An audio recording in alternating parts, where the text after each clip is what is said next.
Bismillahirrahmanirrahim. Alhamdulillah. Alhamdulillah jalla majduhu azza sana'uhu taqaddasat asma'uhu ta'ala sifatuhu tawatarat ala'uhu tawafarat na'ma'uhu الذي خلق الإنسان فطر الجان بعظيم منته نزل القرآن جعله بين الحق والباطل الفرقان رفع السماوات بغير عمد ترونها بسط الأرض نصب الجبال خلق البحر أجرى البحر بعظيم قدرته نور الشمس والقمر أنطق الشجر والحجر سبحانه ما أعظم شانه لا يحد ولا يتصور خلق العلم خلق الجهل خلق الحق خلق الباطل خلق العلو خلق الصفر خلق اليوم خلق الليل خلق النور خلق الظلم خلق الخير خلق الشر خلق الحياة خلق الموت خلق الأضداد خلق كل شيء نشهد أنه لا إله إلا هو وحده لا شريك له في ألوهيته ولا في ربوبيته ولا في معبوديته ولا في محموديته ولا في مسجوديته لا في ملكه ولا في ملكه ولا في ملكوته لا في جبره ولا في جبروته لا في عظمته ولا في عظموته لا في رحمته ولا في رحموته لا في عطائه ولا في إنعامه ولا في إحسانه ولا في امتنانه لا في فضله ولا في تفضيله لا في كرمه ولا في تكريمه لا في شرفه ولا في تشريفه لا في مجده ولا في تمجيده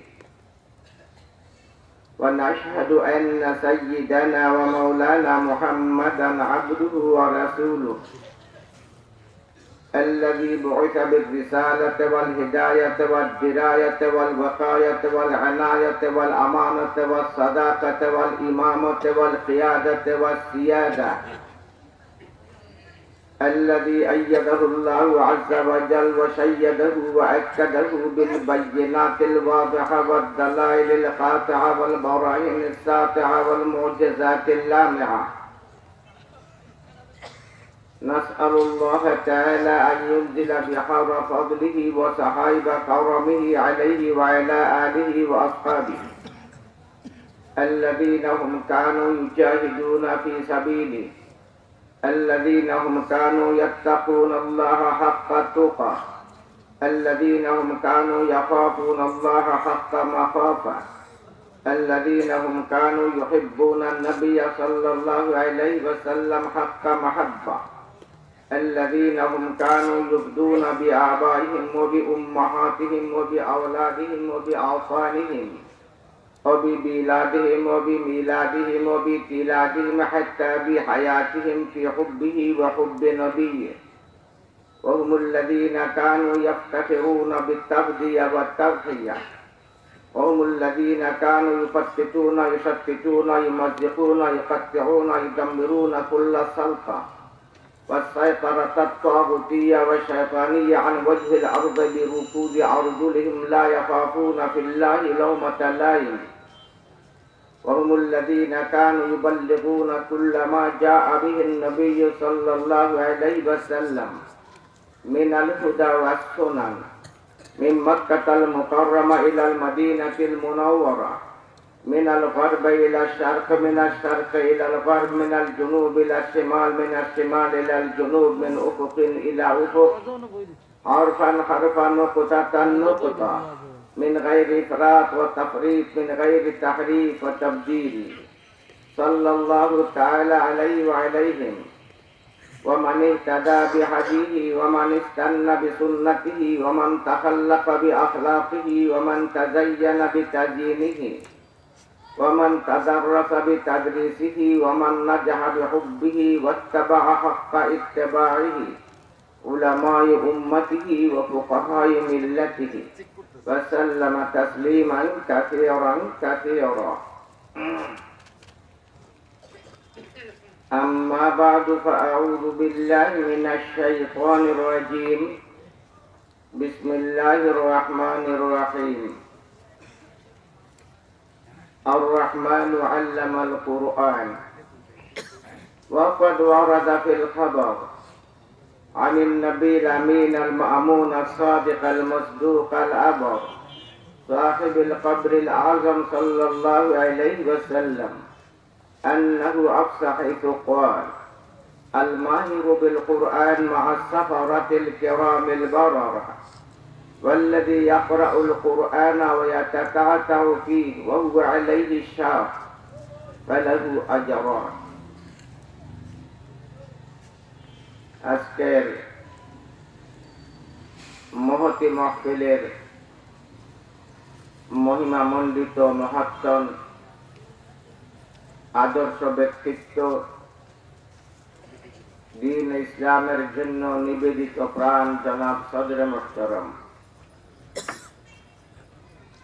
সম্মানিত কুরআন সুন্নাত ধারক বাহক, আম্বিয়ায়ে কেরামের উত্তরাধিকারী উলামা হযরত, ঈমান দীপ্ত মুরব্বিয়ান, নবী প্রেমে উদ্বুদ্ধ প্রিয় যুবক ভাইসব, ইসলামী প্রেরণায় অনুপ্রাণিত সম্মানিত উপস্থিতি,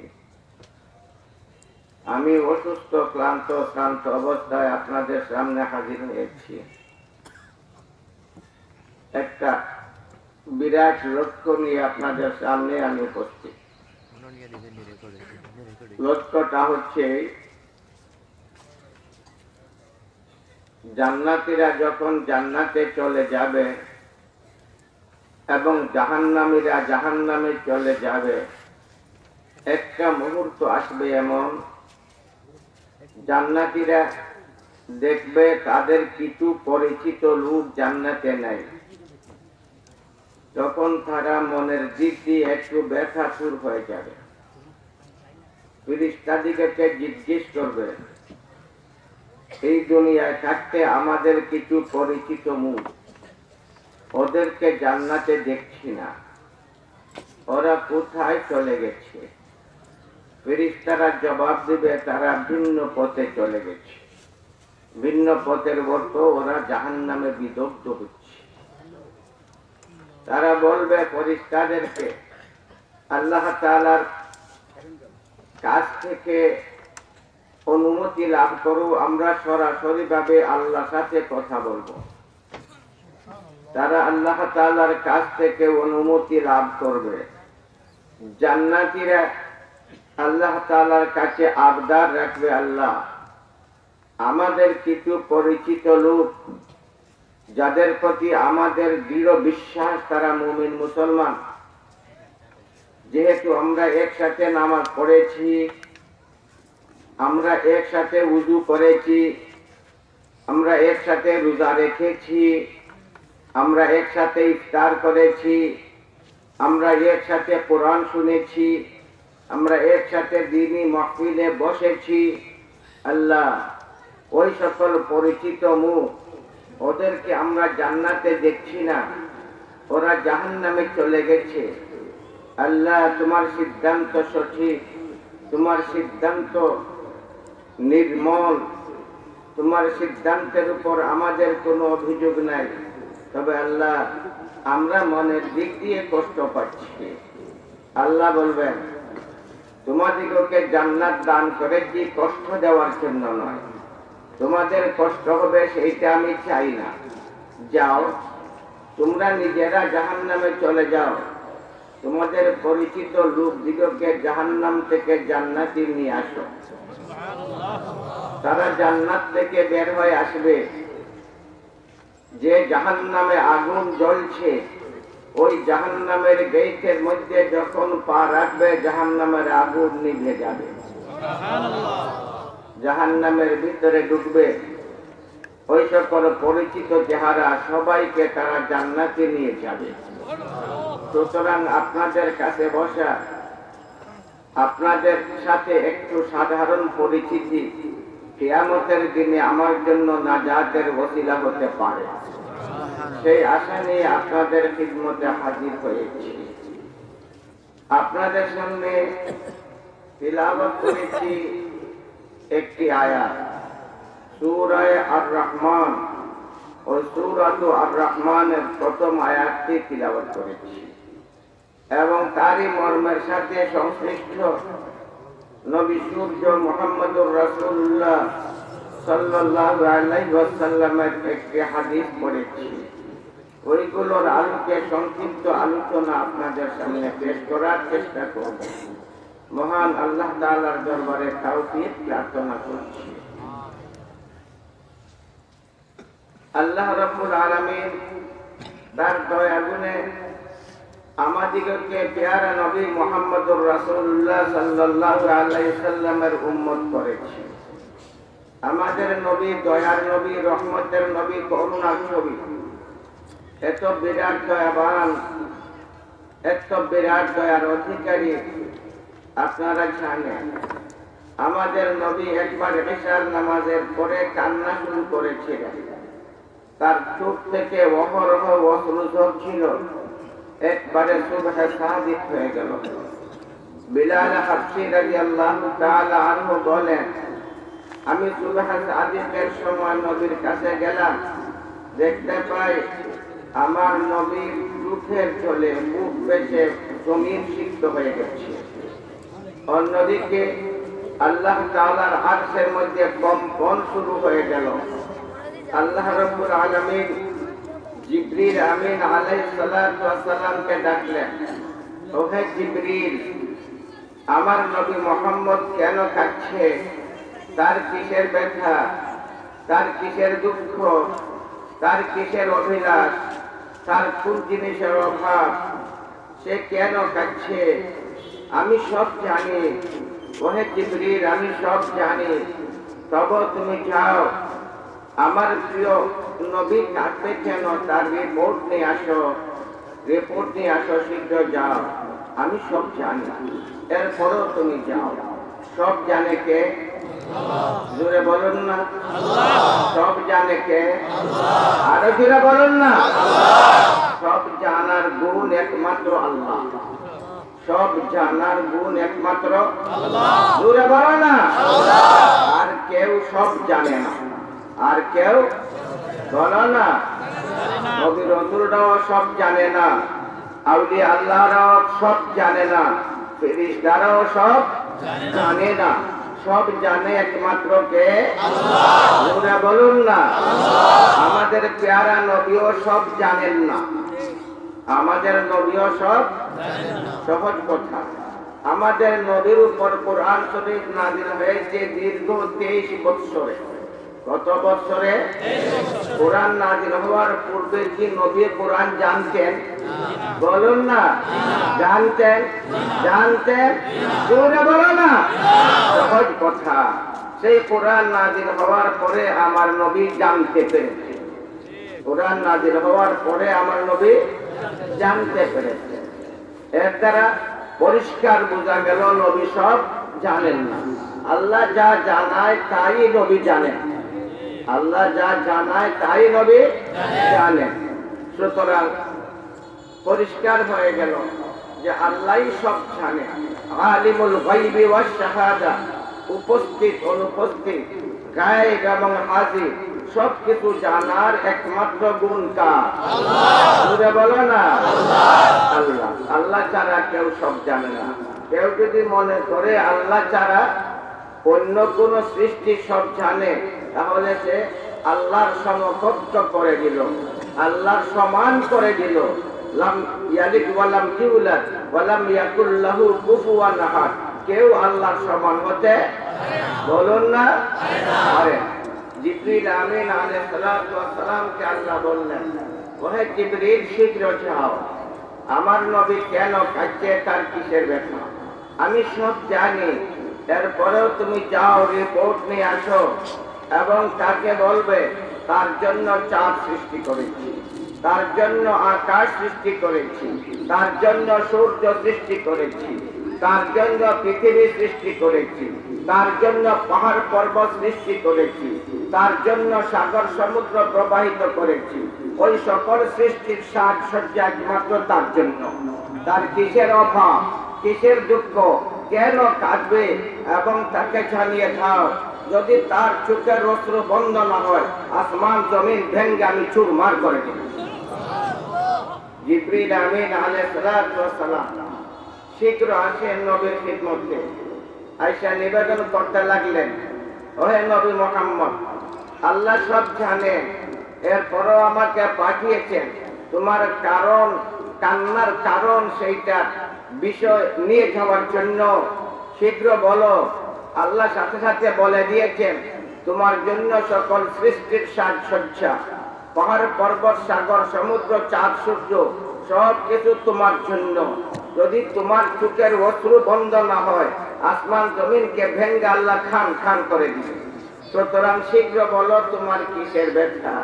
নবী করিম সাল্লাল্লাহু আলাইহি ওয়াসাল্লাম কি জবাব দিয়েছিলেন? তিনি বলতে লাগলেন, জিবরিল, আমি কাঁদছি আমার উম্মতের জন্য। কার জন্য কাঁদছেন?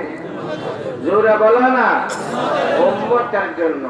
সেই দয়ার নবী, করুণার ছবি মুহাম্মদুর রাসূলুল্লাহ সাল্লাল্লাহু আলাইহি ওয়াসাল্লামের উপর আল্লাহ তাআলা পবিত্রতম কুরআন শরীফ নাযিল করেছেন। সকল আসমানি কিতাবের মধ্যে সবচেয়ে বেশি মর্যাদা সম্পন্ন কিতাব হচ্ছে কুরআন শরীফ। আগেকার আসমানি কিতাব তাওরাত ছিল, জবুর ছিল। যারা জাবুর পড়তো তারা জাবুরের সওয়াব লাভ করত। যারা ইনজিল পড়তো তারা ইনজিলের সওয়াব লাভ করত। যারা তাওরাত পড়তো তারা তাওরাতের সওয়াব লাভ করত। কিন্তু যারা কুরআন পড়ে তারা সকল আসমানি কিতাবের সমপরিমাণ সওয়াব লাভ করে। সুবহানাল্লাহ। এই কোরআনের এত বিরাট মর্যাদা আল্লাহ রাব্বুল আলামিন তিলাওয়াতকৃত আয়াতের মধ্যে ওই দিকে ইঙ্গিত করেছেন। আল্লাহ তাআলার অনেক গুণবাচক নাম আছে। ওয়ালিল্লাহিল আসমাউল হুসনা ফাদউহু বিহা। আল্লাহর সিফাতে নাম অনেকগুলো আছে, কিন্তু তিলাওয়াতকৃত আয়াতের মধ্যে আল্লাহ আর রহমান শব্দকে নির্বাচন করেছে। আর রহমান আল্লামাল কুরআন। কুরআন শিক্ষা দেয় কে? জোরে বলো না। আল্লাহ। এখানে রহমান শব্দের দ্বারা আল্লাহ ইঙ্গিত করেছেন, যদি রহমত পাইতে চাও তাহলে একমাত্র ব্যবস্থা কুরআনকে গ্রহণ করো। কুরআনকে গ্রহণ করবে তাহলে রহমানের রহমত তুমি লাভ করতে পারবে। আর কুরআনকে পরিহার করবে, রহমতের বদলা লাআনত আসবে। এই কুরআনই একমাত্র রক্ষা কবচ, এই কুরআনই একমাত্র ব্যবস্থাপনা দুনিয়া এবং আখিরাতের সফলতা লাভ করার জন্য। এই জন্য আল্লাহ রাব্বুল আলামিন সেই পবিত্র কুরআনের হেফাজতের জিম্মা তার হাতে নিয়ে গেছেন। আপনাদের কাছে ইন্ডিয়া, ভারত আপনাদের কাছে না? বলুন না, একবারে কাছে। এখানে আসার পরেই আমার সঙ্গ হয়ে গেল। কিছুদিন আগে ওই ইন্ডিয়া সফরে ছিলাম। অনেকগুলো ইতিহাস যেগুলো শুধু বইয়ের মধ্যে পড়েছিলাম, এর কিছুটা দেখার সুযোগ হলো, সবগুলো নয়। এই দেশটা শাসন করেছে ইংরেজরা 1200 বছর। কত বছর? বলুন না। প্রায় 200 বছর একাধারে তারা এই ভারতবর্ষে রাজত্ব করেছে। যাদের রাজত্বে সূর্য অস্তমিত হতো না, যাদের দম্ভ এত বেশি ছিল, তারা ঘোষণা দিয়েছিল যে যদি আকাশ ভেঙে পড়ে তাহলে আমরা তাও রুখে দেব। এত দম্ভ ছিল তাদের।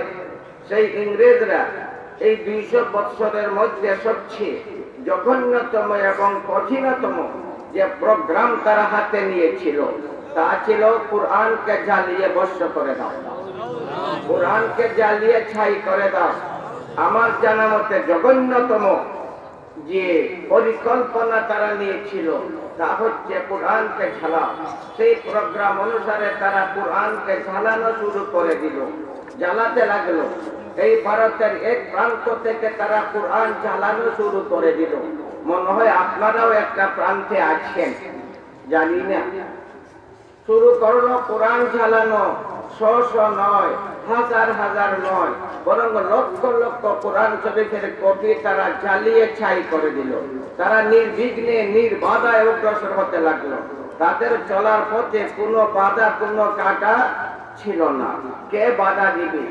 একবারের কথা, শেষ পর্যন্ত তারা জানতে পারলো তাদের অগ্রসর পথে সামনে রয়েছে একটা ছোট মাদ্রাসা, গরিব একটা মাদ্রাসা, যে মাদ্রাসায় রয়েছেন একজন গরিব উস্তাদ হাফিজুল কোরআন, এবং ওই মাদ্রাসায় রয়েছে ছোট ছোট কচিকাঁচা গরিব ছাত্ররা, যাদের পোশাক জীর্ণ শীর্ণ, যাদের খাবারের তেমন একটা উন্নত ব্যবস্থা নেই, যাদের চেহারা বিবর্ণ, গরিব ছেলেরা ওইখানে কোরআন শরীফ পড়ে।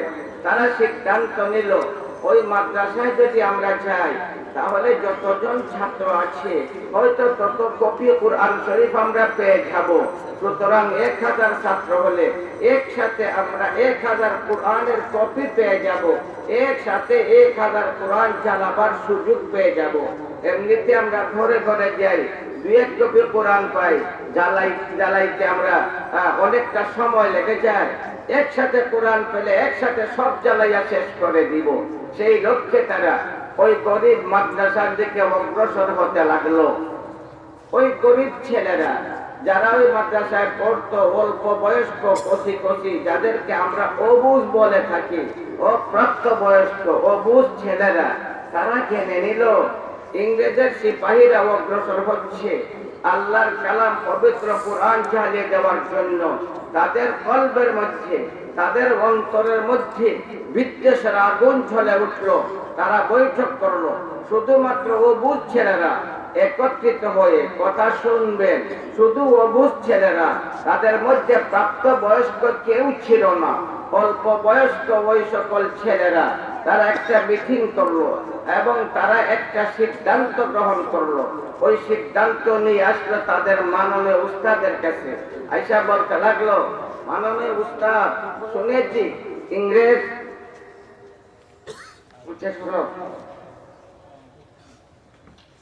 ইংরেজের সিপাহীরা আসছে আল্লাহ তাআলার পবিত্রতম কালাম জ্বালিয়ে দেওয়ার জন্য। আমরা একটা সিদ্ধান্ত গ্রহণ করেছি। মাননীয় উস্তাদ, আপনার পরামর্শ আমরা চাচ্ছি না, আমরা সিদ্ধান্ত নিয়েছি। উস্তাদ একবারে অবাক, তোমরা অবুঝ, তোমরা একবারে ছোট, তোমরা আবার কিসের সিদ্ধান্ত নিবে? তারা বলতে লাগলো, হ্যাঁ আমরা সিদ্ধান্ত নিয়েছি মাননীয় উস্তাদ, ওরা আসবে আল্লাহর কালাম পবিত্র কোরআনকে জ্বালিয়ে দেওয়ার জন্য। আমরা সিদ্ধান্ত গ্রহণ করেছি মাননীয় উস্তাদ, আল্লাহর কসম, আমরা আগুনে পড়ে জ্বলে যাব, তবে আল্লাহর পবিত্র কালাম কোরআন জ্বালাতে দিব না। ওরা অবুঝ ছিল। কি ছিল? অবুঝ ছিল। ওই অবুঝ অল্প বয়স্ক শিশুরা এই ধরনের সিদ্ধান্ত তারা নিল। ওই সিদ্ধান্ত যখন তারা তাদের উস্তাদের সামনে পেশ করলো, উস্তাদ একবারে হতাশাগ্রস্ত হয়ে গেলেন। সিপাহীরা আসছে, তারা কোরআন জ্বালাবে, আর এদিকে আমার প্রিয় ছেলেরা আগুনে পুড়ে জ্বলে খাবে। দুই সমস্যার সম্মুখীন হয়ে গেলেন উস্তাদ। উস্তাদের কাছে ছাত্রদের মহব্বত, ভালোবাসা নিজের সন্তানের চেয়েও বেশি না কম? জোরে বলো না, বেশি না কম? বেশি। কোরআনের তালিম যারা দেয় ওই সকল উস্তাদদের কাছে ছাত্রদের ভালোবাসা নিজের সন্তানের চেয়েও অধিক। যেমন আর রহমান আল্লামাল কোরআন তার জন্য প্রমাণ। সূরা আর রহমান যখন অবতীর্ণ হলো, নবী করিম সাল্লাল্লাহু আলাইহি ওয়াসাল্লাম সাহাবাদের একটা মহফিলে ছিলেন মক্কা নগরীতে। ওই সময় সাহাবারা সংখ্যায় ছিলেন অল্প এবং বিভিন্ন দিক দিয়ে তারা ছিলেন দুর্বলতায় আচ্ছন্ন। আমার নবী সেই মহফিলে ঘোষণা দিলেন, ওহি আমার সাহাবারা, তোমাদের মধ্যে এমন কেউ আছো মক্কার সকল নেতাদের মাহফিলে গিয়ে সূরা আর রহমানের তিলাওয়াত করে আসবে? এমন সাহসী তোমাদের মধ্যে কেউ আছো? কেউ কথা বলছিলেন না, সবাই নির্বিকার বসে থাকলেন। অল্প বয়স্ক যুবক, যুবক নয়, অল্প বয়স্ক, অপ্রাপ্ত বয়স্ক, একবারে হালকা দুবলা পাতলা আব্দুল্লাহ ইবনে মাসউদ রাদিয়াল্লাহু তাআলা আনহু লাফ দিয়ে দাঁড়িয়ে গেলেন। বয়স ছিল কম, একবারে কমজোর, স্বাস্থ্য ছিল না, একবারে খাটো ছিলেন। লাফ দিয়ে দাঁড়িয়ে গেলেন। বলতে লাগলেন, ইয়া রাসূলুল্লাহ, আমি প্রস্তুত আছি সূরা আর রহমান মক্কার কাফির নেতাদের মাহফিলে গিয়ে তিলাওয়াত করে শোনাইয়া আসবো, তাবলীগ করে আসবো। আমার নবীর ওইটা ইচ্ছা ছিল না। ইচ্ছা ছিল কোন দক্ষ সাহসী সে যাবে, কিন্তু সবাই নীরব বসে থাকলো। আব্দুল্লাহ ইবনে মাসউদ রাদিয়াল্লাহু তাআলা আনহু দাঁড়িয়ে গেলেন, আবার নবী ঘোষণা করলেন। আবার আব্দুল্লাহ ইবনে মাসউদ রাদিয়াল্লাহু তাআলা আনহু দাঁড়ালেন, আবার আমার নবী কিছুক্ষণ নীরব থাকলেন, আবার ঘোষণা দিলেন।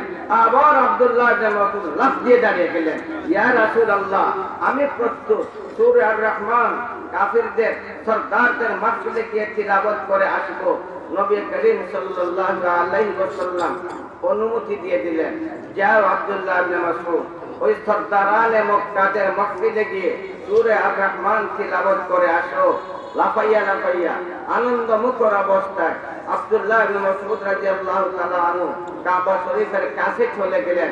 ওই কাবার কাছে তারা মিটিং করছিল। নবী সূর্য মুহাম্মদুর রাসূলুল্লাহ সাল্লাল্লাহু আলাইহি ওয়াসাল্লামের অস্তিত্ব কেমন করে তারা পৃথিবীর পিঠ থেকে মুছে দিতে পারে সেই পরামর্শে তারা বসছিল। ওই পরামর্শ মিটিং এর কাছে গিয়ে আব্দুল্লাহ ইবনে মাসউদ রাদিয়াল্লাহু তাআলা আনহু সূরা আর রহমানের তিলাওয়াত শুরু করে দিলেন।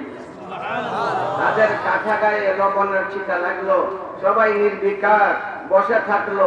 কিন্তু আবু জাহল, বিরাট দেহধারী আরবের শ্রেষ্ঠ নেতা আবু জাহল, সে ধৈর্য হারা হয়ে গেল। সে দাঁড়িয়ে আসলো এবং আব্দুল্লাহ ইবনে মাসউদ রাদিয়াল্লাহু তাআলা আনহুর গালে শক্তভাবে আঘাত করলো। এমন ভাবে আঘাত করলো আব্দুল্লাহ ইবনে মাসউদ রাদিয়াল্লাহু তাআলা আনহুর গাল ফেটে গেল, নাক ফেটে গেল, তার চেহারা থেকে রক্ত ঝরতে লাগলো, অশ্রু ঝরতে লাগলো। তিনি কাঁদতে শুরু করলেন। ক্রন্দনরত অবস্থায় নবী সম্রাট মুহাম্মদুর রাসূলুল্লাহ সাল্লাল্লাহু আলাইহি ওয়াসাল্লামের দরবারের দিকে অগ্রসর হতে লাগলেন। আমার নবী দূর থেকে দেখলেন আব্দুল্লাহ ইবনে মাসউদ কাঁদছে। আব্দুল্লাহ ইবনে মাসউদের কান্না দেখে আমার নবীও কাঁদতে শুরু করলেন। জিজ্ঞেস করলেন, কি আব্দুল্লাহ ইবনে মাসউদ, কি ব্যাপার? রক্ত মাখা অশ্রু ঝরছে তোমার মুখ থেকে, কি ব্যাপার? বলতে লাগলেন, ইয়া রাসূলুল্লাহ, আমি তিলাওয়াত করেছি সূরা আর রহমান। আবু জাহল সে আমার গালে শক্তভাবে আঘাত করেছে। ওই দেখুন আমার গাল ফেটে গেছে, আমার নাক ফেটে গেছে, আমার চেহারা থেকে রক্ত ঝরছে। ও একবার বেকুল হয়ে কাঁদতে শুরু করলো আব্দুল্লাহ ইবনে মাসউদ, এবং তার কান্না দেখে আমার দয়ার নবী তিনিও কাঁদতে শুরু করলেন। মুহূর্তের মধ্যে ফেরেশতা সম্রাট জিবরিল আমিন আলাইহিস সালাতু ওয়াস সালাম নেমে আসলেন আমার নবীর মুখে হাসি ফোটানোর জন্য। সামনে বসে খিলখিলাইয়া সুন্দরভাবে হাসতে শুরু করলেন। নবীর মুখে হাসি ফুটলো না। ডান দিকে বসে হাসতে লাগলেন, দয়ার নবীর মুখে হাসি ফুটলো না। বাম দিকে বসে হাসতে লাগলেন, নবীর মুখে হাসি ফুটলো না। এরপরে নবী জিবরিলকে লক্ষ্য করে বলে দিলেন, জিবরিল, তোমার হাসি আমার মুখে হাসি ফুটাতে পারবে না যতক্ষণ পর্যন্ত আমার ছাত্র ইবনে মাসউদের মুখে হাসি না ফুটবে। আমার নবীর এত ভালোবাসা ছিল তার প্রিয় ছাত্রদের প্রতি। এইটা কোরআনের বৈশিষ্ট্য। যারা কোরআনের তালিম দেয় তাদের কাছে তাদের ছাত্রদের ভালোবাসা নিজের সন্তানের চেয়েও বেশি না কম? জোরে বলো না। আল্লাহ তাআলা আরেকটা আয়াত নাযিল করে দিলেন, লানাসফাহাম বিন্নাসিয়াতিন নাসিয়াতিন কাযিবাতিন খাতিয়া, লানাসফাহাম বিন্নাসিয়াতিন নাসিয়াতিন কাযিবাতিন খাতিয়া। ওই মৃত্যুকের মাথা টেনে টেনে তাকে জাহান্নামে নিক্ষেপ করা হবে। বদরের যুদ্ধ আসলো, আমার নবী মদিনায় চলে আসলেন। বদরের প্রথম যুদ্ধ, যে যুদ্ধের মধ্যে মুসলমানরা শাহাদাতের সুরাহা পান করলো, নিজের ঈমানি বীরত্ব প্রকাশ করলো, যে যুদ্ধের মধ্যে ওলীদ, মক্কার বড় বীর যোদ্ধা ওলীদ, বয়স্ক বর্ষিয়ান যুদ্ধ দক্ষ চ্যালেঞ্জ করেছিল। বদরের যুদ্ধে এ মদিনার মুফুত্তরা, এ মদিনার লুটেরারা, বিরাট তুমুল যুদ্ধের কোনো প্রয়োজন নাই, দ্বন্দ্ব যুদ্ধের জন্য প্রস্তুত হয়ে যাও, মুবারাকার জন্য প্রস্তুত হয়ে যাও। তোমরা একজন আমরা একজন, তোমরা একজন আমরা একজন।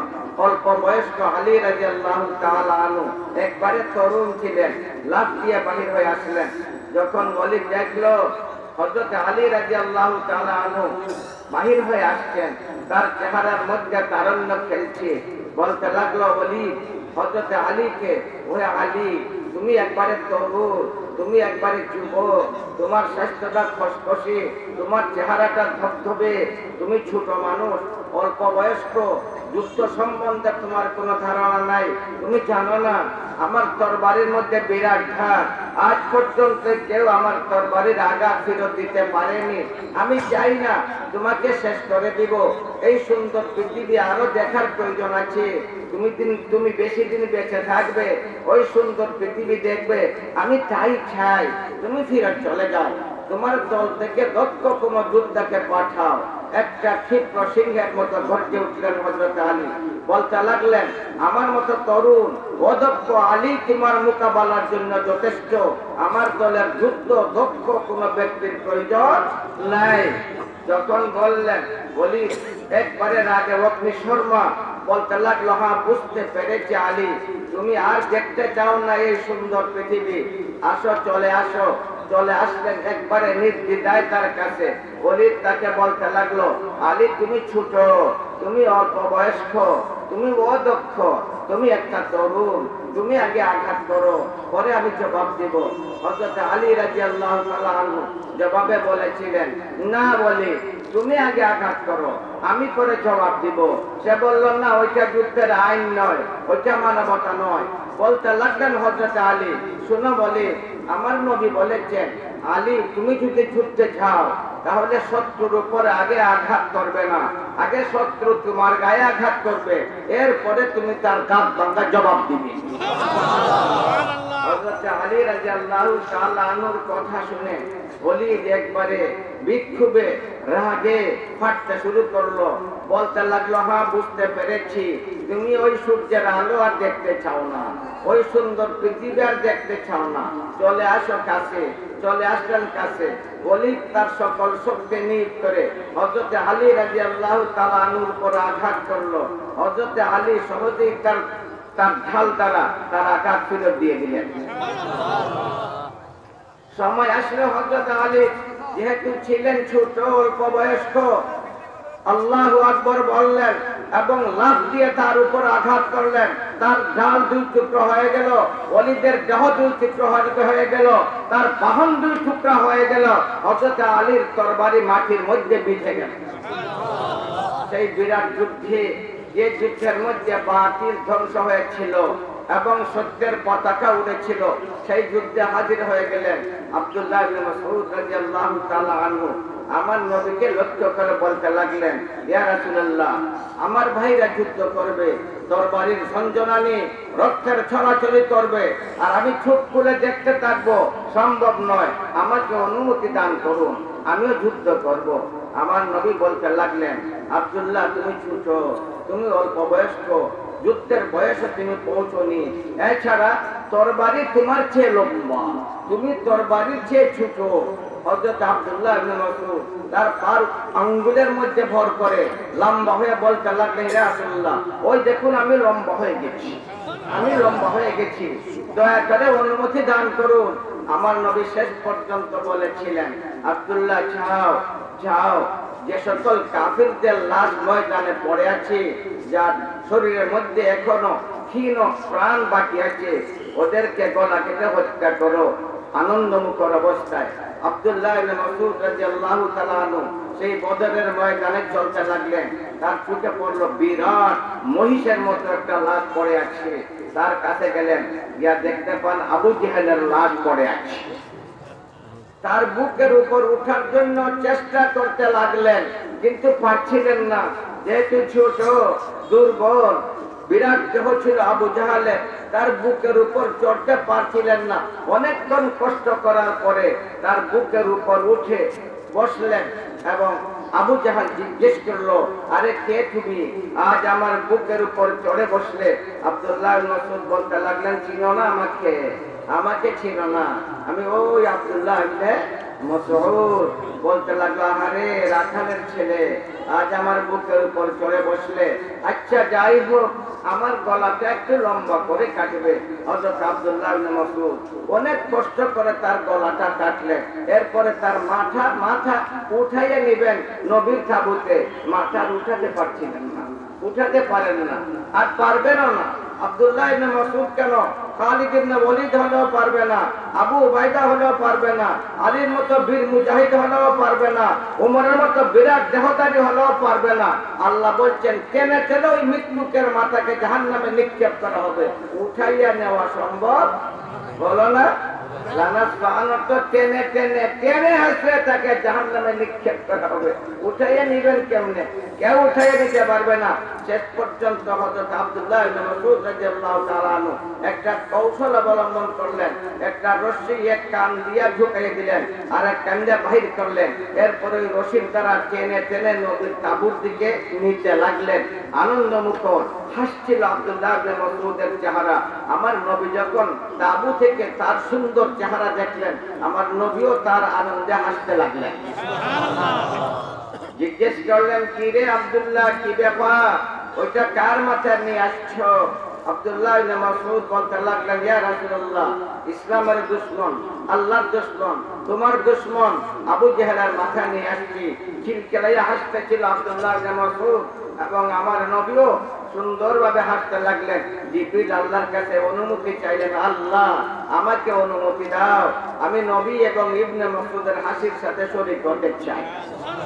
জিবরিল আমিন আলাইহিস সালাতু ওয়াস সালাম আসলেন, আয়েশা হাসতে লাগলেন।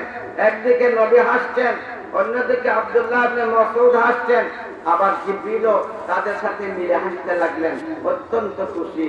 এরপরে বলতে লাগলেন, জিবরিল, মুহাম্মদ তোমার সাগীরদের প্রতি তোমার এত স্নেহ, তোমার এত ভালোবাসা, তারা যখন কাঁদে তখন তোমাকে হাসানো সম্ভব হয় না।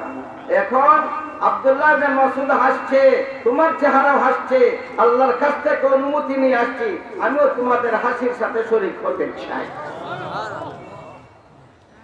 ছাত্ররা যখন বলল, মাননীয় উস্তাদ আমরা সিদ্ধান্ত গ্রহণ করেছি, আমরা আগুনে পড়ে জ্বলে যাব, তবে আল্লাহর কালাম আগুন দিয়া জ্বালাতে দিব না। উস্তাদ একবারে হতাশাগ্রস্ত হয়ে গেলেন, অনেকক্ষণ নির্বিকার বসে থাকলেন। শেষবারের মতো বলে উঠলেন, আমার প্রান্তীয় ছাত্ররা শোনো, আমাদের নবী দুনিয়াতে নাই, আছে, আমাদের নবী দুনিয়াতে আছে, বলো না।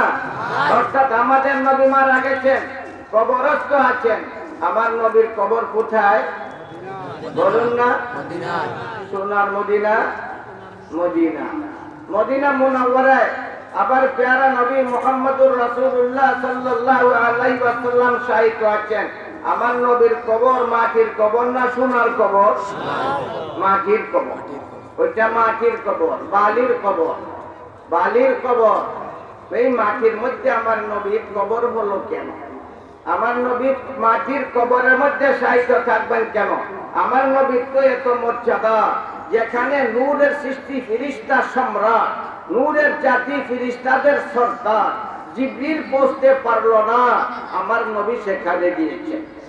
সিদরাতুল মুনতাহায় জিবরিল আটকে গেলেন। আমার নবী বললেন, ওহে জিবরিল, এই সিদরাতুল মুনতাহা আমার যাত্রার লক্ষ্য নয়, আমার যাত্রার লক্ষ্য আরশে মহল্লা, আমি সেখানে যাব, তুমি আমাকে সেখানে নিয়ে যাও। জিবরিল জবাবে বলেছিল, ওহে মুহাম্মদ, আমি যদি একটা চুল বরাবর আগে অগ্রসর হই, তাহলে আমার সবগুলা পথ পাখা জলে বর্ষ হয়ে যাবে। জিবরিল আটকে গেল, আমার নবী আরো অনেক ঊর্ধ্বে চলে গেলেন। ফাকানা কাবা কাউসাইনি আও আদনা, নবী করিম সাল্লাল্লাহু আলাইহি ওয়াসাল্লামের পা যেখানে গিয়েছে, নূরের জাতি, ফেরেশতাদের সম্রাট জিবরিলের মাথাও সেখানে যায়নি।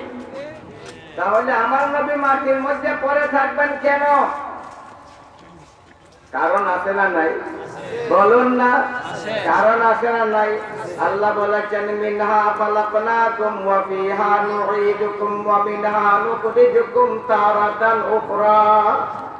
তোমাদিগকে আমি মাটি দিয়ে বানাইছি, মাটির নিচে তোমাদের যেতে হবে, ওই মাটির গর্ভ থেকে তোমাদিগকে আমি আবার উত্থান ঘটাবো। আবার নবী বলেন আনা আউয়ালু মান তানশাক্কু আনহুল আরদ, সর্বপ্রথম কবর থেকে আমি উঠে আসবো। এর দ্বারা কি বোঝা গেল? আমাদের নবীকে আল্লাহ সোনা দিয়ে বানাইছে না মাটি দিয়ে বানাইছে? বুঝে বলো না, মাটি দিয়ে বানাইছে। মাটি দিয়ে বানাইলে মর্যাদা কমে যায়। এক ইংরেজ এক মুসলমানকে লক্ষ্য করে এক হিট করে বলছিল, এই নির্লজ্জ মুসলমানরা, গैरत की जा है कि ईसा जिंदा हुआ आसमान पर, गैरत की जा है कि ईसा जिंदा हुआ आसमान पर, मदफून हो जमीन में शाह जहां हमारा। এই নির্লজ্জ মুসলমানরা, তোমরা বলো তোমাদের নবী বড়, তোমাদের নবীর দিন থাকবে।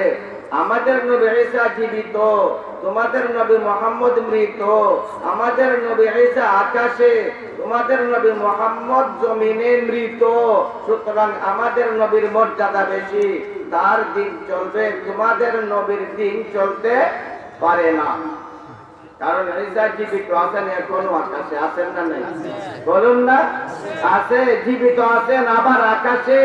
আর তোমাদের নবী আছেন জমিনে, আবার মৃত। সুতরাং তোমাদের নবীর মর্যাদা কম, আমাদের নবীর মর্যাদা বেশি, উপরে আছেন। আর তোমাদের নবী নিচে আছেন। সুতরাং আমাদের নবী ঈসার মর্যাদা বেশি। আপনাদের এইখানে নদী আছে না একটা কুশিয়ারা, বর্ষা মাসে স্রোত চলে না চলে না? পানির উপর দিয়া কচুরি পোনা ঝানমুনি যায় না যায় না? উপর দিয়া যায় না, পানির নিচ দিয়া যায়? বলো না, ঝানমুনি মুক্তা কই থাকে? পানির নিচে মাটির সাথে মিশিয়া থাকে। বলেন না, বলো না, ঘুরে বলো না। এই জন্য মণি মুক্তার চেয়ে কচুরি পোনা যদিও প্রয়োজন, তারও মর্যাদা আছে, কিন্তু মণি মুক্তার চেয়ে বেশি। বলো না, মণি মুক্তার চেয়ে বেশি। মাটিতে লেগে থাকার কারণে তার মর্যাদা কমে গেছে। আল্লামা ফিরুজি তার জবাব দিয়েছেন, আরে মুকদ্দাস আয় আসমান সে ও সরজমিনে তয়্যিবা, मुकद्दस है आसमान से वो सरजमीने तय्यबा, मदफून है जहां पर शाह जहां हमारा। আরে কি বলছো? আমার নবীর সাথে কাকে তুমি তুলনা করছো? আমার নবীর সাথে যে বালি লেগে আছে, ওই বালির মর্যাদাও আসছে মহল্লার চেয়ে বেশি। বলতে লাগলেন তাদের উস্তাদ, আমার প্রিয় ছাত্ররা, আমাদের নবী দুনিয়াতে নাই, কিন্তু তার আদর্শ আছে না নাই? বলো না, তার আদর্শ আছে। একটা আদর্শ তোমরা শোনো। আমাদের নবী বলেছেন, মান কানা ইউমিনু বিল্লাহি ওয়াল ইয়াউমিল আখির ফালিয়ুকরিম যায়ফা। যারা মুসলমান হবে তারা মেহমানকে সম্মান দিবে। মেহমান মুসলমান হলো সম্মান দিবে, বেঈমান হলো সম্মান দিবে, হিন্দু হলো সম্মান দিবে, খ্রিস্টান হলো সম্মান দেবে। ইংরেজের সিপাহী যারা আসছে, তারা আমাদের প্রতিষ্ঠানে আসবে, আমাদের দায়িত্ব আমরা তাদেরকে সম্মান দিব, ভালো বিছানা বিছিয়ে দিব, উন্নত মানের খাবার তাদের সামনে হাজির করব। খবরদার তোমরা কথা বলতে পারবে না, তোমরা চুপ থাকবে। তারা জবাব দিল, জি হ্যাঁ মাননীয় উস্তাদ, আমরা নীরব থাকবো, চুপ করে বসে থাকবো, আমরা কথা বলবো না। 2 নম্বরে তাদের উস্তাদ বললেন, আমার প্রান্তীয় ছাত্ররা, এক সময় আসবে যে সময় আমি তোমাদের প্রতি একটা আদেশ দিব, তোমরা কি আমার সেই আদেশ মানবে? সমস্যার সবাই জবাব দিল, মাননীয় উস্তাদ, আপনার নির্দেশ আমাদের শুধু ধার্য, যখন যে আদেশ করবেন সেই আদেশ অক্ষরে অক্ষরে আমরা পালন করব। সকল ছাত্ররা সেই অঙ্গীকার দিল। কিছুক্ষণ পরে ইংরেজের সিপাহী চলে আসলো, সুন্দর বিছানা বিছিয়ে দিলেন, তারা বসলো, তাদের সামনে উন্নত মানের খাবার হাজির করলেন। ওই খাবার যখন ছাত্ররা দেখলো, তাদের মনের মধ্যে একটু ক্ষোভ আসলো। তারা 3 বেলার মধ্যে 2 বেলা খায়, তাও অর্ধে পেটে খায়, পুরা পেট করে খাওয়ার মতো তাদের সুযোগ নাই। আর ওই দুশ্মন আসছে, তাদের সামনে উন্নত মানের খাবার হাজির করছেন। ওই সময় তাদের মধ্যে একটু ক্ষোভ আসছিল। খাইল ইংরেজের সিপাহীরা, ভালো করে খাইল। খাওয়ার পরে উস্তাদ তাদেরকে হুকুম দিলেন, এ আমার প্রিয় ছাত্ররা, তোমরা সারিবদ্ধভাবে আমার সামনে দাঁড়িয়ে ছাও। সকল ছাত্ররা সারিবদ্ধভাবে তার সামনে দাঁড়িয়ে গেল। সকল আগে যে ছাত্র ছিল তাকে নির্দেশ দিলেন, তুমি পবিত্র কোরআনের তিলাওয়াত করো। হাফিজুল কোরআন ছিল, প্রায় সবটি ছাত্র হাফিজুল কোরআন ছিল, যদিও তাদের বয়স ছিল কম। যখন উস্তাদ নির্দেশ দিলেন কোরআন তিলাওয়াত করো, তখন ছাত্রের মধ্যে বিরাট একটা রাগ এসে গেল। আল্লাহর কালাম জ্বালিয়ে দেওয়ার জন্য আসছে, আল্লাহর কালামের শত্রু, আর তাকে আবার আল্লাহর কালাম তিলাওয়াত করে শোনাবো। অবুধ ওই রাগটা তার মধ্যে আসলো।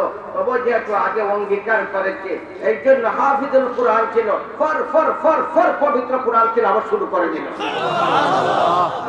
ছিল যারা হাফিজুল কোরআন, তাদের জিহ্বা কোরআন, তাদের চুপ কোরআন, তাদের চুপ কোরআন, তাদের সজাগ কোরআন, তাদের ঘুম কোরআন, তাদের জীবন কোরআন। যখন তিলাওয়াত শুরু করলো, ইংরেজের সিপাহীরা শুনতে লাগলো। হঠাৎ করে ওই ছেলে ভুল করে বসেছি। যখন ভুল করলো, 2 নম্বর ছাত্র ঠাস করে লুক বাজিয়া সে তিলাওয়াত শুরু করে দিল। এমনি ভাবে দ্রুত গতিতে এবং শুদ্ধভাবে এবং মধুর কণ্ঠে পবিত্র কোরআনের তিলাওয়াত চলতে লাগলো। অল্প সময়ের ভিতরে তারা সারাটা কোরআন শরীফ তিলাওয়াত করে শোনাইয়া দিল। ইংরেজের সিপাহীরা মাথা হেট করে বসে থাকলো, মাথা নত করে বসে থাকলো, কথা বলছিল না। মাননীয় উস্তাদ তাদেরকে জিজ্ঞেস করলেন, কি ব্যাপার, আপনারা আসছেন কেন? আপনাদের কি কোনো লক্ষ্য নাই? কিছুই বলছেন না। মাথা নত করে বসে থাকলেন কেন? কিছুই বলছিল না। কারণ তারা কোনোদিন কল্পনাও করতে পারেনি ফিসপাড়া কোরআন শরীফ কোনো মানুষ হিফজ করতে পারে না। ওই ধারণা তারা করতে পারেনি। কারণ আগেকার যত আসমানি কিতাব ছিল, ওই আসমানি কিতাবের হাফিজ নবী রসুলরা ছিলেন, কোন উম্মত হাফিজ ছিল না। জাবুরের হাফিজ দাউদ আলাইহিস সালাম ছিলেন, কোন উম্মত ছিল না।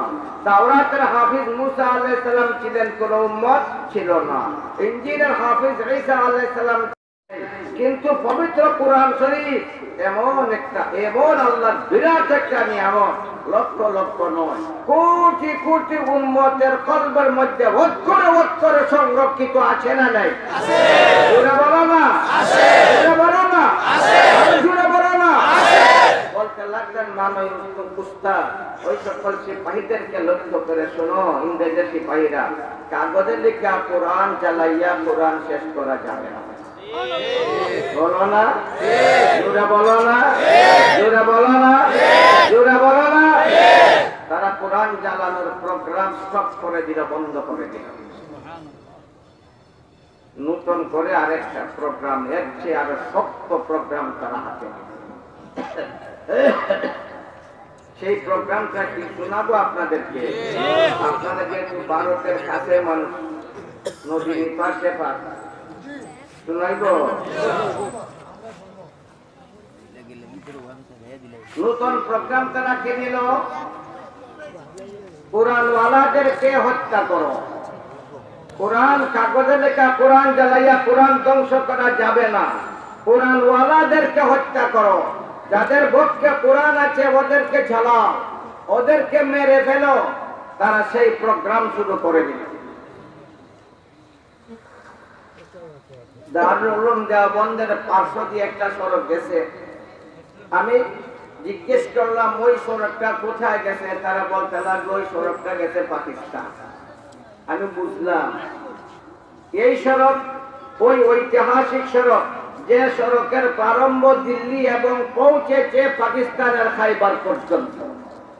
W.W. হান্টার লিখেছে, আলিম উলামাদের হত্যা তারা তেমন ভাবে শুরু করলো।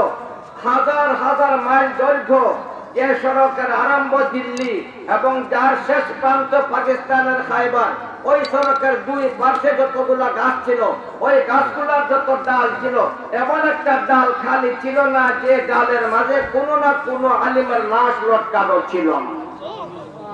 W.W. হান্টার বলে, একবার সে গেল দিল্লিতে, বিরাট ধোঁয়া আকাশের দিকে উঠতে লাগলো এবং সেই ধোঁয়া থেকে বিরাট দুঃসহনীয় দুর্গন্ধ ভেসে আসতে লাগলো।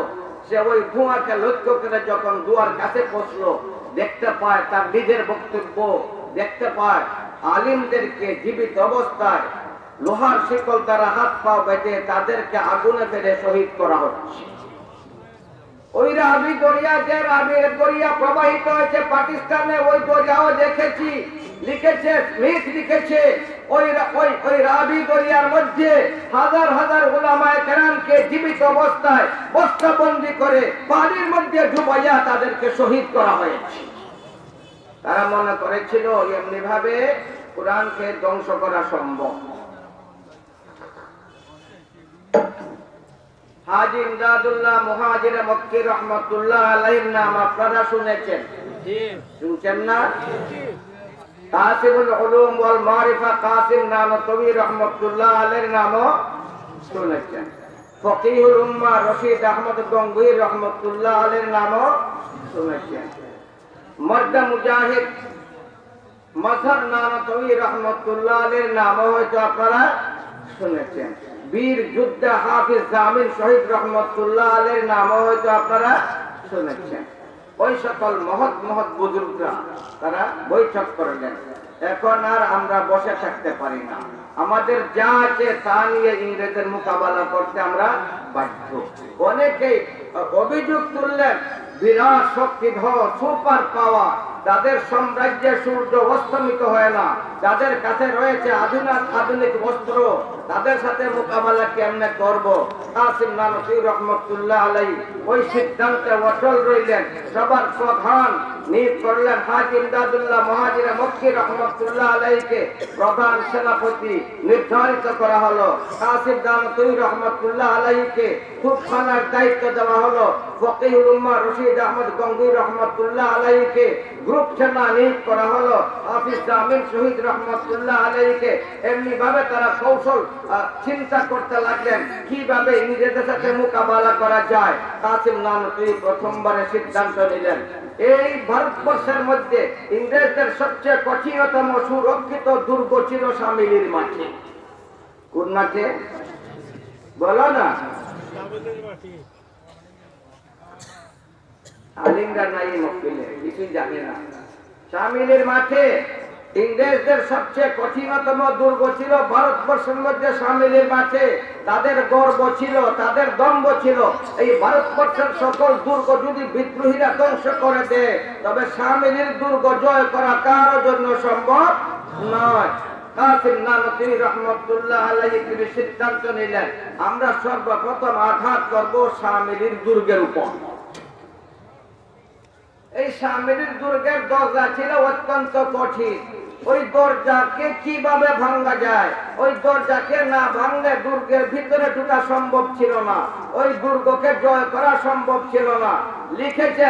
লিখেছেন সর্বপ্রথম এই শামিলির দুর্গের দরজার উপর আঘাত করেছিলেন কাসিম নানতবী রশিদ আহমদ গঙ্গুহি, এবং দরজা ভেঙে ওই দুর্গের ভিতরে ঢুকে যুদ্ধ শুরু করেছিলেন। অল্প সময়ের ভিতরে ওই দুর্গকে জয় করে নিলেন। আমার আলীর কথা স্মরণ হয়ে গেল। হযরত আলী রাদিয়াল্লাহু তাআলা আনহু খয়বরের যুদ্ধে, যে খয়বরের দুর্গকে সেই সময়ের বীর যোদ্ধারা উঠাতে পারত না, ওই দরজা ভাঙতে পারত না, ওই গেট খুললে ভিতরে ঢুকতে পারত না, হযরত আলী রাদিয়াল্লাহু তাআলা আনহু ওই খয়বরের গেট, যে গেটকে সেই যুগের মতান্তরে 40 জন উঠাইতে পারত না, হযরত আলী টান দিয়ে ওই গেট বাম হাতে নিয়ে ঢাল হিসেবে ব্যবহার করে খয়বরের ময়দানের দিকে অগ্রসর হচ্ছিলেন। কেউ যা পারছে না, আলী তা পারছেন না? পারছেন না বলো না? তাদেরও একটা বড় বীর যোদ্ধা ছিল, তার নাম ছিল মুরাক্কাব। কি ছিল? মুরাক্কাব। মুরাক্কাব যখন জানতে পারলো অল্প বয়স্ক যুবক তরুণ অদক্ষ আলী তাদের অত্যন্ত শক্ত দুর্গের গেট উপড়ে ফেলছে এবং বাম হাতে ধারণ করে ঢাল হিসেবে ব্যবহার করে অগ্রসর হচ্ছে, মুরাক্কাবের শৌর্য বীর্য গর্জে উঠল। সেও মোকাবেলা করার জন্য অগ্রসর হতে লাগলো। যখন মুখোমুখি হয়ে গেল তখন বীরত্ব গাথা কবিতা আবৃত্তি করে আলীকে চ্যালেঞ্জ করতে লাগলো, বলতে লাগলো, আলী তুমি চিনো আমাকে, আমি কে? তুমি চিনো আমাকে আমি কে? এই খয়বরের প্রত্যেকটা বালিকনা আমাকে চিনে। আমার নাম মুরাক্কাব, আমার নাম قد عرفت خيبر أني مرقب قد عرفت خيبر أني مرقب شاك السلاح بطل مرجب إذ الحروب أقبلت تلهب। আরে আলী তুমি আমাকে চিনো না? এই খয়বরের প্রত্যেকটা বালিকনা চিনে। আমার নাম মুরাক্কাব, আমি অস্ত্রে সুসজ্জিত। আমি যখন যুদ্ধের দামামা শুনি তখন অগ্নিশর্মা হয়ে যায়। এই বলে তার বীরত্ব প্রকাশ করছিল। শের খুদা হযরত আলী রাদিয়াল্লাহু তাআলা আনহুর সামনে হযরত আলী রাদিয়াল্লাহু তাআলা আনহুর বীরত্ব একটা ক্ষিপ্র সিংহের মতো ঘটে উঠলো। তিনিও বলতে লাগলেন, কবিতার মাধ্যমে তার চ্যালেঞ্জের জবাব দিতে লাগলেন, ইহুদের বাচ্চা তুমি আমাকে আমি কে? তুমি চিনো আমাকে আমি কে? আনাল্লাযী সাম্মাতনি উম্মি হায়দারা আনাল্লাযী সাম্মাতনি উম্মি হায়দারা কালাইফি গাবাতিন কারিহাল মানজারা ওয়া ফীহিম বিসাআ কাইলা সামদারা। ইহুদের বাচ্চা, আমার মা আমার নাম, আমার জন্মের পরে আবার মা আমার নাম রেখেছে হায়দার। আমি জঙ্গল আর একটা ক্ষিপ্র সিংহের মতো। দুশ্মন যখন আবার নাগালে আসে তখন তার অস্তিত্ব আমি ছিন্ন ভিন্ন করে দেই। এই বলেই তরবারির দ্বারা আঘাত করলেন, ফাফালাকা রাসা, তার মাথা চুরমার করে দিলেন। সেই আলীর বীরত্ব প্রকাশ পাইল ভারতবর্ষে হযরত কাসিম নানতুবি রাহমাতুল্লাহ আলাইহির মাধ্যমে। যখন সেই সুরক্ষিত দুর্গ জয় করে নিলেন, ইংরেজদের কলিজার মধ্যে আগুন লেগে গেল।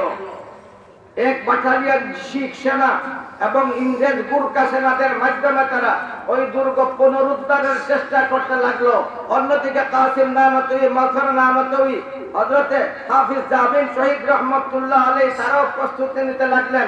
হাফিজ জামিল শহীদ নতুন কাপড় কিনলেন, বোঝা যায় নতুন বিবাহের প্রস্তুতি নিতেছেন। ইংরেজদের মোকাবেলা করব, নতুন পোশাক খরিদ করলেন, নতুন পাগড়ি কিনলেন, নতুন জুতা কিনলেন। মাঝে মাঝে বলতেন, আরে তোমরা দেখো না, তোমরা দেখো না, বেহেশতের হুররা আমার ঘরের দরজায় বারবার উকি দিতে চলেছে। সেই শাহাদাতের জন্য একবারে পাগল পারা হয়ে গেলেন। যেদিন যুদ্ধ শুরু হয়ে গেল, দীর্ঘ কথা আমি সংক্ষিপ্ত ভাবে বলছি। যুদ্ধ শুরু হয়ে গেল, প্রধান সেনাপতি কাসিম নানতুবি, প্রধান সেনাপতি বলো না কাসিম নানতুবি, ওরা হালওয়াকুর মোল্লা ছিল না, ওরা উরুসওয়ালা মোল্লা ছিল না, ওরা কুরআনওয়ালা মোল্লা ছিল। ওরা হালওয়াওয়ালা মোল্লা না, ওরা উরুসওয়ালা মোল্লা না, ওরা কুরআনওয়ালা, বলো না কুরআনওয়ালা মোল্লা ছিল। প্রধান সেনাপতি, প্রধান সেনাপতি যুদ্ধ করতে করতে একবার ক্লান্ত হয়ে গেলেন। তার বন্দুক রাইফেল সবগুলা শেষ হয়ে গেল, হাতে ছিল শুধুমাত্র একটা তরবারি। একবারে শ্রান্ত হয়ে গেলেন। এক সামরিক মাঠের এক কিনারে কিছুক্ষণের জন্য বিশ্রাম নিতে লাগলেন, বসলেন। ইংরেজের সেনারা যখন দেখলো, একটা সৈনিক যখন দেখলো প্রধান সেনাপতি কাসিম বসে আছে, সে সুযোগ মনে করলো এই মুহূর্তে একা একা কাসিম বসছে, তরবারির আঘাতে তার অস্তিত্ব খান খান করে দিব। কাসিম থাকবে না, আর কেউ থাকবে না, কাসিমকে মেরে ফেলবো, যুদ্ধে অবশ্যই আমরা জয়লাভ করব। সেই লক্ষ্যে মনে নিয়ে সে একবারে কাসিমের কাছে চলে আসলো। আইসা বলতে লাগলো, কাসিম এই সুন্দর পৃথিবী আর দেখবে না, এই সুন্দর পৃথিবী আর দেখবে না। আরে তোমার অনুভূতি নাই, তোমার মাথায় তো মৃত্যু ডান্স করছে। কাসিম নানতুবি রহমাতুল্লাহ আলাইহি তার কথা শুনে লাফ দিয়ে দাঁড়িয়ে গেলেন এবং বজ্র কণ্ঠে বলতে লাগলেন, ইয়া কাফির, হে বেঈমান, হে বেঈমান, তোমার খবর আছে, তোমার পাশের দিকে মৃত্যু নাচতে শুরু করেছে। বলছেন মাত্র আর সে পাশের দিকে তাকাইছে, চোখের পলকে কাসিম নানতুবি একটা পাখির মতো আক্রমণ করে তার অস্তিত্ব খান খান করে দিলেন।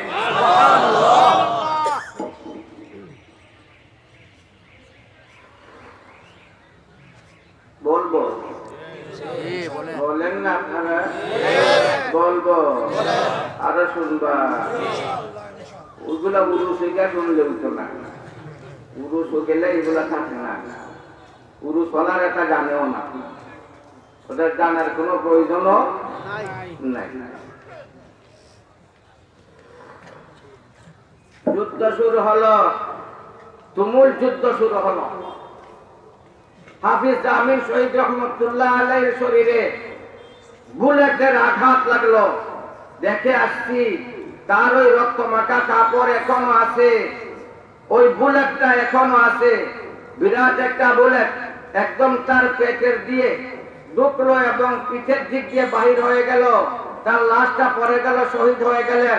তার শরীরের রক্ত তাইকা মিষ্টি আম্বরের মতো সুগন্ধ বাহির হতে লাগলো। শেষ পর্যন্ত আলিম উলামাদের সংখ্যা ছিল অল্প, তাদের বস্ত্র ছিল পুরাতন, ওরা ছিলেন যুদ্ধে অদক্ষ এবং অবস্থান ছিল তাদের অত্যন্ত দুর্বল। শেষ পর্যন্ত আলিম উলামারা পরাজিত হয়ে গেলেন, ইংরেজরা জয়ী হয়ে গেল। ওই সামিলের মাঠে আলিম উলামাদের লাশ পড়ে গেল। গফর নানতি রহমতুল্লাহ আলাইহি বলেন, একবার এমন সময় আসলো যারা আহত অবস্থায় পড়ে আছে তাদের মুখ থেকে চিৎকার শুরু হয়ে গেল, আহারে পিপাসায় কলিজা ফাটছে, আছো কেউ এক ফুটা পানি দিবে, এক ফুটা পানি দিবে, আছো কেউ পিপাসায় কাতর হয়ে গেছি। এমন ভাবে চিৎকার শুরু হয়ে গেল, মনে হয়েছিল হাসর বর্পা হয়ে গেছে। মাসর নানতি রহমতুল্লাহ আলাইহি বলেন, আমিও জখমি অবস্থায় মাঠের মধ্যে পড়া ছিলাম, আমার চোখ আকাশের দিকে উঠছিল। হঠাৎ করে আমি দেখি আকাশ থেকে বিরাট একটা বাতির ঝাঁক সামিলের মাঠের দিকে নেমে আসছে।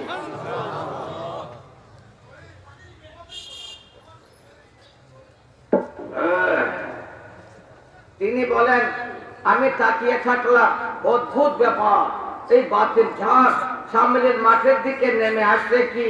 অল্পক্ষণের মধ্যে সামিলের মাঠের কাছে চলে আসলো। আমি দেখতে পাই ওরা বাতি নয়, মহিলাদের দল। তাদের চেহারা এত জ্যোতির্মান, তাদের চেহারা এত উজ্জ্বল, তাদের চেহারা এত জাজ্জল্যমান। এক একজনের চেহারা যেমন আকাশের এক একটা উজ্জ্বল তারকা নেমে আসছে। তাদের প্রত্যেকের হাতে ছিল এক একটা পানির বোতল। হাতে কি ছিল? জোরে বলো না, জোরে বলো না। ইন্নাল্লাযীনা ক্বালু রাব্বুনাল্লাহু ثم استقاموا تتنزل عليهم الملائكة ألا تخافوا ولا تحزنوا وأبشروا بالجنة التي كنتم توعدون نحن أولياؤكم في الحياة الدنيا وفي الآخرة ولكم فيها ما تشتهي أنفسكم ولكم فيها ما تدعون نزلا من غفور رحيم. মাঠে অবতরণ করলো, যেদিকেই চিৎকার শুনে সেই দিকেই বোতল লইয়া দৌড়ে, বোতলের পানি পান করায়। যারা ওই বোতলের পানি পান করে তারাই চিরকালের জন্য শান্ত হয়ে যায়। এমনি ভাবে পানির পান করানো সিলসিলা চলতে লাগলো, আওয়াজ কমে আসতে লাগলো, ধীরে ধীরে প্রায় আবার শেষ হয়ে গেল। মাথার নানতই বলেন, আমার শেষ পর্যন্ত এমন ভাবে পিপাসা অনুভূত হলো, আমি পিপাসায় একবারে কাতর হয়ে গেলাম। আমি মনে করছিলাম এই অল্প সময়ের ভিতরে মনে হয় আমার কলিজা ফেটে যাবে। ওই সময় একটা মহিলা একটা বোতল নিয়ে আমার দিকে দৌড়ে আসলো এবং আমার মুখে লাগাইলো। শুধু আমার উপরের ঠোঁটের মধ্যে বোতলটা লাগছিল, পানি নয়, পানি ভরা বোতলটা শুধু আমার উপরের ঠোঁটে লাগছিল। আমি মনে করেছি কলিজা পর্যন্ত আমার শান্ত হয়ে গেছে। তাদের নেতা ধমক দিতে লাগলো ওই মহিলাকে, আরে মাঝারের মুখে ওই বোতল লাগাইলে কেন? মাঝারের মুখে ওই বোতল লাগাইলে কেন? ওই বোতলগুলা মাঝারের জন্য আসছে না, ওই বোতলগুলা আসছে ওই সকল মুজাহিদদের জন্য যারা শাহাদতের সুরাহা পান করবে। মাঝারের মুখে বোতল লাগাইলে কেন?